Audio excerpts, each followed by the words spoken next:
I remember talking to a parental psychologist called Shelley Lefko. And I asked her once, Shelley, what is the greatest gift a parent could give a child? And Shelley said this. She said, the greatest thing you can do for your children is to be acutely aware that they form their beliefs because of you. So make sure that you are taking absolute care to give them the right beliefs. Now, this is so important. Kids are little meaning-making machines. It's how the human brain has evolved to work. We create meaning about the world. Now, if you think about, say, American parenting, right? Let's say Billy, your kid is sitting at a table and he drops his fork. And you go, Billy, don't drop that fork. And 2 minutes later, Billy drops his spoon. And now you're like, Billy, I told you not to drop that fork.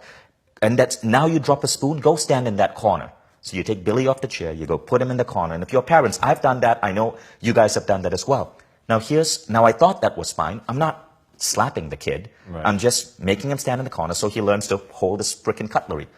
So Shelley said, the problem with that is this. We're not paying attention to Billy's meaning-making machine. It's that machine in the child's head that's creating meaning. What if this is what is going on in Billy's head?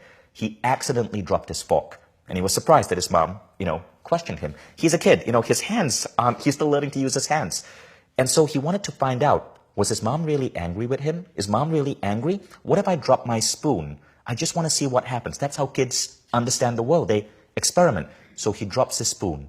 Now mom sends him to a corner. He doesn't get to finish his meal, which he was enjoying. Now think about, Shelley says, what's going on in Billy's head. The meaning-making machine is turning. He's going, Mom doesn't trust me.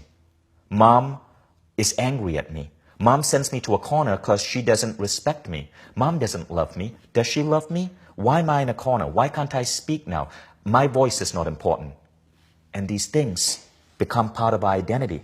And these things, when they repeat, is what creates adults that can be so broken.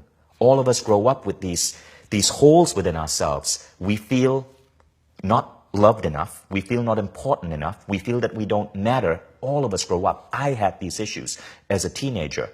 And it's because our style of parenting doesn't take care of the meaning-making machine in a child's brain. So how do you do that? Well, you be acutely aware of how a child's brain works. So with my son, let me give you an example of the opposite, right? I was driving my car with my son 2 weeks ago, and he asked me a question. I can't remember what it was, but it was something about science. He's a science junkie. And as he asked me the question, the phone rang, and I checked it, and it was my CFO, and I knew it was an important call, so I took the call. And 2 minutes into the call, I realized I'd ignored my son. Now, what does that tell him? It occurred to me that his meaning-making machine might go off and go, oh, Dad's work is more important than me. I'm not important. Dad's CFO is more important. So I paused the call, and I said, Hayden, I am so sorry. Your question is so important to me. You're the most important person in my life.